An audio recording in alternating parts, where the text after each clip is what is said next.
বলে সখীরে অরুণিত চলনে রণিত মণি মঞ্জির আধ আধ পদ চলনি রসার। দেখলাম বধূ থামে, আমার পদচালনা করছিল পদতলায়, আর আমি বধূর চরণের তলাটা দর্শন করলাম। কত চিত্র বিচিত্র আঁকা আছে, অর্থাৎ 19টি চিত্র আমি দর্শন করলাম। এই গোবিন্দের 19টি চিহ্নের একটা, গোবিন্দের চরণের একটা ধ্যান মন্ত্র আছে না, সেই ধ্যান মন্ত্রে গোবিন্দের 19টি চিহ্নের কথা বলা আছে। আপনারা সবাই একটু জোরহাত করে বসবেন, আমরা একটু সেই 19টি চিহ্নের কথা, সেই ধ্যান মন্ত্রটা একটু স্মরণ করব। সবাই একটু জোরহাত করে গোবিন্দের প্রতি মনোনিবেশ করুন। ওম চন্দ্রার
বললেন ওম চন্দ্রারাধন, মানে একটি অর্ধ চন্দ্র রয়েছে।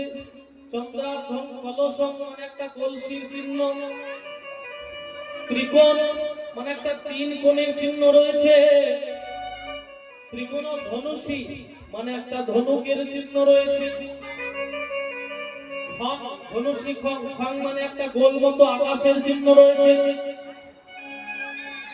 ধনুষী খং প্রষ্টিকা শঙ্খং, প্রষ্টিকা মানে একটা পুঁটি মাছের চিহ্ন রয়েছে। সভ্য পদে মানে বাম পদে, বাম পদে গোবিন্দের এই 8টি চিহ্ন রয়েছে। অথ দক্ষিণ পদে মানে ডান চরণে, দক্ষিণ পদে রয়েছে আরো 11টি চিহ্ন। কনাষ্টকম মানে একটি 8 কোণের চিহ্ন রয়েছে। কনাষ্টকম শঙ্খং চক্রং ছত্রং জবাঙ্কুশং ভজকবি। শঙ্খং মানে একটা শাখের চিহ্ন, চক্রং মানে চক্রের চিহ্ন রয়েছে। শঙ্খং চক্রং জবাঙ্কুশং ভজকবি, জব মানে একটা জবের চিহ্ন। অঙ্কুশ মানে একটা অঙ্কুশ চিহ্ন রয়েছে, অঙ্কুশ একটা চিহ্ন। জবাঙ্কুশং ভজকবি, ভজ মানে পতাকা, একটা পতাকার চিহ্ন রয়েছে। কবি মানে বজ্রের চিহ্ন রয়েছে। ভজ কবি জম্বুর্ধ রেখাম্বুজং, জম্বুর্ধ রেখা মানে উপরের দিকে একটা ঊর্ধ্ব রেখা আছে, উপরের দিকে একটা রেখা, একটা ঊর্ধ্ব রেখা রয়েছে। ঊর্ধ্ব রেখাম্বুজং। অম্বুজ মানে হলো পদ্ম, একটা পদ্ম ফুলের চিহ্ন রয়েছে গোবিন্দের চরণে। এই যে 11টি চিহ্ন, এই 11টি চিহ্ন ডান পায়ে দক্ষিণ পদে রয়েছে, আর বাম পদে রয়েছে 8টি চিহ্ন। এই 11 আর 8 19টি চিহ্ন আমাদের গোবিন্দ চরণে রয়েছে। তবে এক একটি চিহ্নের আবার এক একটি তাৎপর্য আছে। তবে সব তাৎপর্যের কথা তো বলা সম্ভব নয়, তবু 2-1টি তাৎপর্যের কথা আমি আপনাদের কাছে বলছি, আপনারা শুনুন। প্রথমেই বলছি দেখুন, একটা অঙ্কুশ একটা চিহ্নের কথা বললাম যে অঙ্কুশ, এই অঙ্কুশ চিহ্নটা কেন আছে গোবিন্দ চরণে জানেন? এই অঙ্কুশটা এমন একটা অঙ্কুশ চিহ্নটা দেখবেন এই জগতে যারা হাতিকে চালনা করে, হাতির মাহুত, তাদের হাতে এই অঙ্কুশ চিহ্নটা, অঙ্কুশ একটা অস্ত্র বলতে পারেন, যেটাকে দিয়ে ওই হাতি যদি বিপথে চলে যায়, ওই হাতির ঘাড়ের কাছে ওই অঙ্কুশ দিয়ে ওই খোঁচা দিয়ে একটা ঘায়ের সৃষ্টি হয়। এবার হাতি যখন অন্যদিকে চলে যায়, হাতির গায়ে কত ক্ষমতা বলুন তো? তাহলে হাতি যখন এদিকে ওদিকে চলে যায় তখন সে অঙ্কুশ দিয়ে সে হাতির মাহুত সেখানে খোঁচা মারে, আর তখন হাতিটা বুঝতে পারে, তখন হাতি আবার ঠিক ফিরে আসে। হরি হরি বল। তাহলে মহাজন সিদ্ধান্ত করছেন কি না, অঙ্কুশ মনমত্ত গজবশী কারায়, অর্থাৎ আমাদের এই যে মনরূপ হাতিটা, খুব মন দিয়ে আস্বাদন করুন, আমাদের এই যে মনরূপ হাতি, এই মনরূপ হাতিটা অনর্গল বিষয় নদীরা পান করতে করতে, বিষয়ের মদ খেতে খেতে আমাদের এই মনরূপ হাতিটা মাতাল হয়ে যায়। আমরা পথ ভুলে যাই, বিপথে চলে যাই, সাধু বাক্য, গুরু বাক্য, মহানন্দের বাক্য আমরা শুনি না, আমরা খারাপ পথে চলে যাই। মহাজন বললেন সেই সময় যদি কেউ আমার গোবিন্দ চরণে পরিপাক করে অর্থাৎ প্রণাম করে, তাহলে গোবিন্দের চরণে ওই যে অঙ্কুশ চিহ্নটি রয়েছে বাবা, সেটাতে সেই ভক্তের মাথায় থাকবে, আর তার প্রভাবে কি হবে না, সেই ভক্ত তখন আমরা কি হয়, গোবিন্দ চরণে প্রণাম করলে অঙ্কুশ চিহ্নের প্রভাবে আমরা পথ খুঁজে পেয়ে যাইব,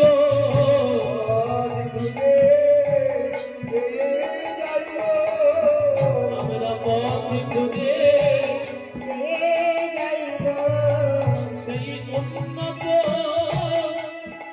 আনন্দ নিকেতনে, আমরা পথ খুঁজে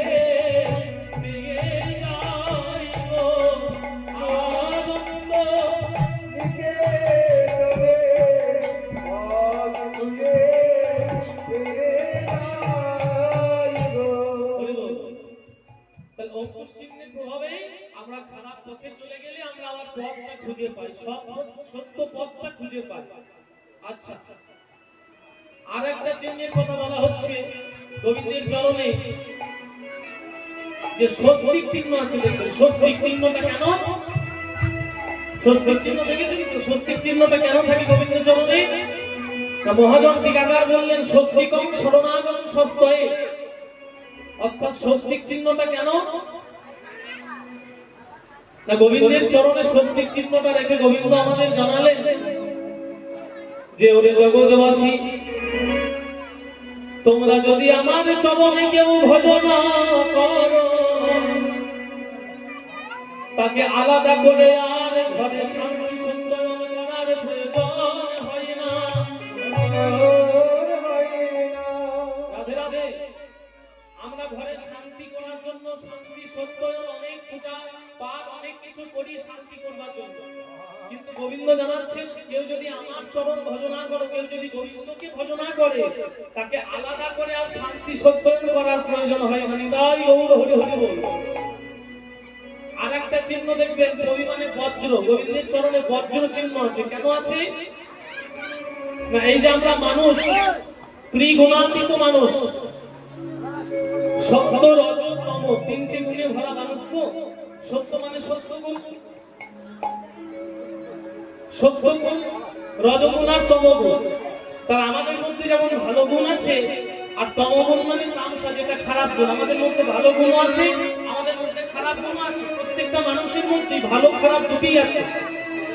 তাহলে এই যে তমগুণের প্রভাবে আমরা মানুষ দিন দিন প্রত্যেক দিন আমরা পাপ করে চলেছি।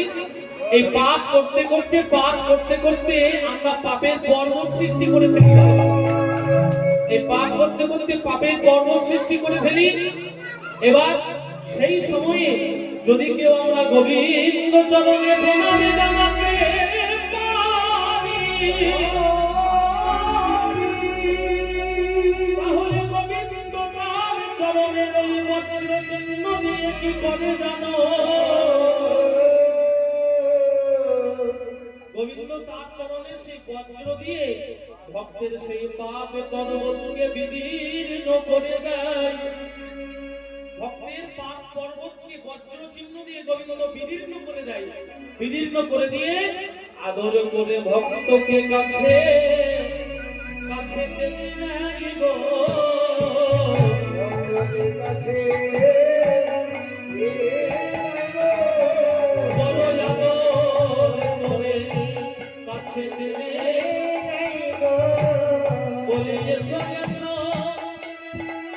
এসো বলে ভক্তকে আদর করে কাছে টেনে নেয় গো তারে পাপে পর্বত বিদীর্ণ করে অগ্রদের কাছে ফিরে এলো। হরি বল। তাহলে বজ্র চিহ্ন কেন বোঝা গেল? আর একটা চিহ্নের কথা বলি, তারপরে লীলায় যাব। কেমন? সব চিহ্নের কথা বলতে গেলে এখন অনেক রাত্রি পোহাই গেছে। সব শেষে বলা হচ্ছে অম্বুজ মানে পদ্ম ফুল, একটা পদ্ম ফুলের চিহ্ন গোবিন্দ চরণে আছে বলা। তাহলে সেটা কেন আছে? তা দেখবেন এই পদ্ম ফুল হলো মা লক্ষ্মীর প্রতীক। পদ্ম ফুলকে আমরা মা লক্ষ্মীর প্রতীক বলি। তা মা লক্ষ্মী তার প্রতীক হিসেবে এই পদ্ম ফুলটা গোবিন্দ চরণে দিলেন। গোবিন্দ চরণে দিয়ে মা লক্ষ্মী জগৎকে জানালেন যে হে জগৎবাসী, তোমরা যারা আমার পূজা করো,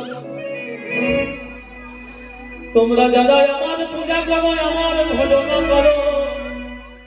আচ্ছা, মা লক্ষ্মী পূজা কে কে করেন? মায়েরা হাত তুলুন। কে কে মা লক্ষ্মী পূজা করেন? বাড়িতে হাতগুলো তুলুন। সবাই করেন? মা লক্ষ্মী বন্ধ হয়ে গেল, অন্নপূর্ণা চালু হয়ে গেল। ও জয় নিতাই। যাক, সেসব কথা বা কীর্তনের মাঝে ওইসব কথা বলা চলবে না। যাই হোক, তা মা লক্ষ্মী পূজা আমরা সবাই করি। তাহলে কেন করি? না, মা লক্ষ্মী হলো ধনের দেবী, আমরা মা লক্ষ্মীর কাছে ধন প্রার্থনা করি, তাই তো? তাহলে মা লক্ষ্মী বলছেন তোমরা যারা আমার ভজনা করো তারা আমাকে পেতেও পারো, আমাকে নাও পেতে পারো। কিন্তু যদি কেউ গোবিন্দ চরণে ভজনা করো, মা লক্ষ্মী বলছে আমাকে যারা পূজা করো তারা আমাকে পেতেও পারো, আবার নাও পেতে পারো। কিন্তু আমি তোমাদের জানিয়ে রাখলাম হে জগৎবাসী, আমি পদ্ম ফুলটা আমার প্রতীক হিসেবে গোবিন্দ চরণে দিয়ে তোমাদের জানালাম, এই জগতে যদি কেউ গোবিন্দের এক নিষ্ঠ ভক্ত হয়, যদি কেউ আমার গোবিন্দ চরণে ভজনা করে, যদি কেউ আমার গোবিন্দকে ভজনা করে, তাকে আলাদা করে আর আমার পূজা না করলেও চলবে, আলাদা করে আমাকে ভজনা না করলেও চলবে, যদি কেউ গোবিন্দকে প্রকৃতপক্ষে ভজনা করে। আপনারা বলবেন তাহলে কি মা লক্ষ্মী পূজা বন্ধ করে দেবো? বলে না না, মা লক্ষ্মী পূজা বন্ধ করবেন না কেউ, মা লক্ষ্মীর পূজা করুন। তাহলে মা লক্ষ্মী তো ধনের দেবী, মা লক্ষ্মীর পূজা করে কি চাইবেন? হে মা লক্ষ্মী আমায় বস্তা বস্তা টাকা দাও, হে মা লক্ষ্মী আমায় বিঘে বিঘে সম্পত্তি দাও, ধন দাও, যশ দাও, খ্যাতি দাও, এগুলো চাইবেন? মা লক্ষ্মীর কাছে কি চাইবেন? দেখুন, মা লক্ষ্মী তো ধনের দেবী, ধন চাইবেন, তবে কেমন ধন চাইবেন জানেন?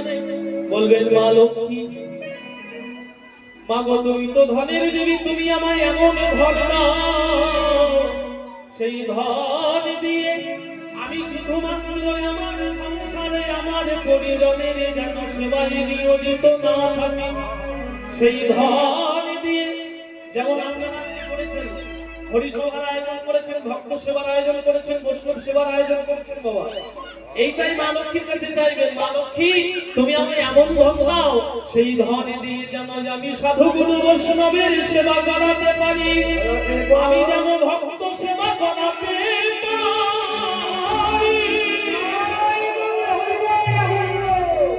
সেই ধন দিয়ে আমি শুধুমাত্র আমার ছেলে, আমার মেয়ে, আমার সংসার পরিজনের পেট ভরাতে ব্যস্ত না থাকি।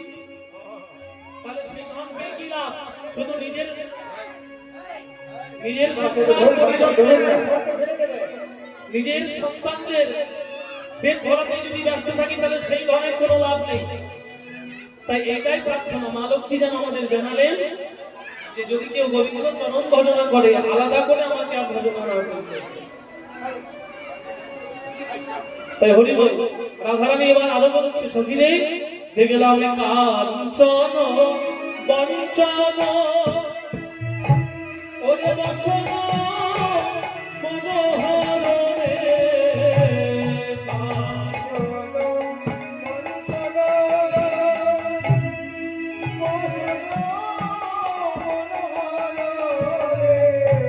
ওরে অলিকুল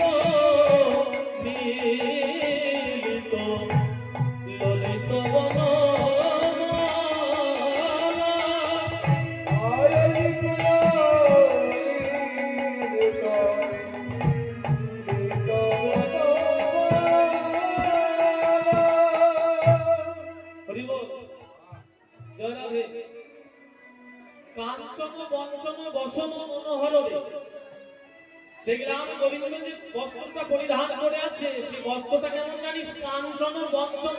কাঞ্চন মানে কি মায়েরা? কাঞ্চন মানে সোনা। তাহলে কাঞ্চন বঞ্চন, বঞ্চন মানে বঞ্চনা করছে। কাঞ্চনকে মানে সোনার যে রূপ, সেই সোনাকেও যেন বঞ্চনা করছে। গোবিন্দ যে বস্ত্রটা পরে আছে, কৃত বস্ত্র রম্যমান হয়ে চরণ পর্যন্ত পড়ে আছে, তা আমার দেখে কি মনে হলো? কাঞ্চন বঞ্চন বসন মনোহরে, সোনা যেন বলে গোবিন্দ চরণ পেতে চাচ্ছে। বলে হে গোবিন্দ আমায় আমায় রাখো বলে,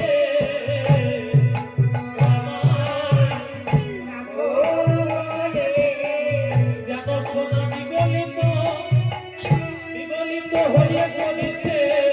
হে গোবিন্দ আমায় আমায় রাখো বলে, সোনা বিগলিত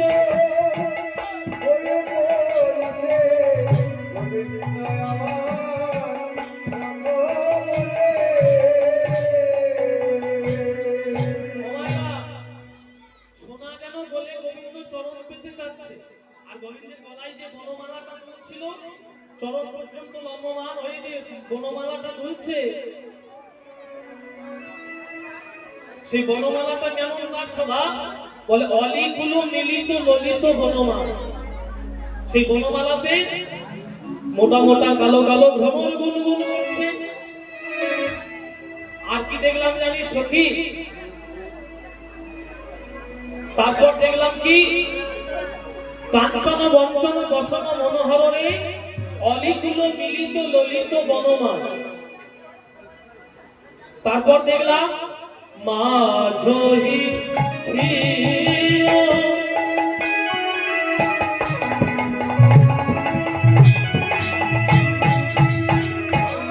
ওরে বিনুর অম্বরে,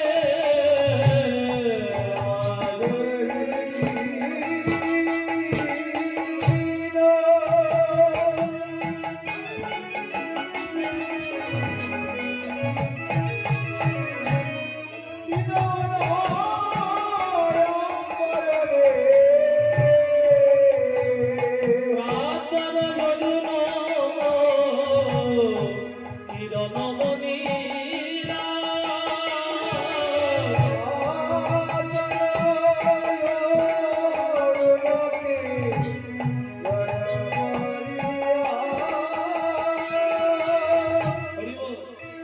দেখলাম কি? মাঝহি ক্ষীণ। যারা সুস্বাস্থ্য হয়, যাদের স্বাস্থ্য ভালো হয় বাবা, তাদের মাঝহি ক্ষীণ মানে মাঝাটা ক্ষীণ হয়, সরু হয়। তা গোবিন্দের সুস্বাস্থ্য, গোবিন্দের মধ্যে সুন্দর কি আছে? রাধারানী বলছে আমার গোবিন্দ রূপে নয়ন দিয়ে দেখলাম কি মাঝহি ক্ষীণ, অর্থাৎ তার মাঝাটা ক্ষীণ সরু। পীন উর অম্বর, তার বক্ষটা কেমন? পীন মানে উন্নত, উর মানে বক্ষ, তার বক্ষটা উন্নত আকাশের মতো। অর্থাৎ এত বড় গোবিন্দের বক্ষটা দেখে মনে হলো যেন উন্নত আকাশের মতো। আর মাথাটা ক্ষীণ, আর বক্ষটা হলো উন্নত আকাশের মতো। সখীরা বলছে আকাশে তো সূর্য থাকে, তো গোবিন্দের বক্ষে কি সূর্য টূর্য কিছু ছিল নাকি? বলে হ্যাঁ, তাও ছিল। প্রাতর অরুণ কিরণমণিরা, অর্থাৎ গোবিন্দের বক্ষে একটা কৌস্তব মণি ছিল বাবা। সেই কৌস্তব মণিটা জল জল জল করছে, সেটাকে দেখে রাধারানী বলছে সেটা আমার মনে হলো যেন প্রাতর অরুণ কিরণমণিরা, যেন সূর্য বিরাজ করছে গোবিন্দের মধ্যে। তারপর দেখলাম কি? কুঞ্জর করভ করহি কুঞ্জন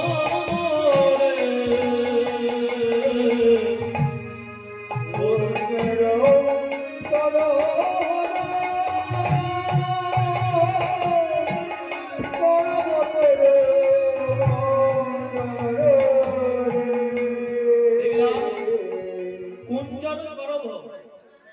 কুঞ্জন করভ করহি কর বন্ধনরে। কুঞ্জন মানে কি? কুঞ্জন মানে হাতি, আর করভ মানে হাতির বাচ্চা। তা গোবিন্দের হাত দুটি, কর মানে হাত, তা কর দুটি এইভাবে দাঁড়িয়েছিল। রাধারানী বলছে কুঞ্জন করভ করহি কর বন্ধনরে। গোবিন্দের হাতটা কেমন জানিস সখী? হাতির বাচ্চার যে সুর থাকে, ছোট্ট হাতি বাচ্চার যে যেমন সুর, আমার গোবিন্দের হাতটা দেখে মনে হলো সেই রকম। কুঞ্জন করভ করহি কর বন্ধন। আহা, এবার পদকর্তা এক পাশে দাঁড়িয়ে বলছেন, গোবিন্দ দাস চিতে নীতি নীতি বিহরে ইহ ভবন গদ গদ তরুণ তমা।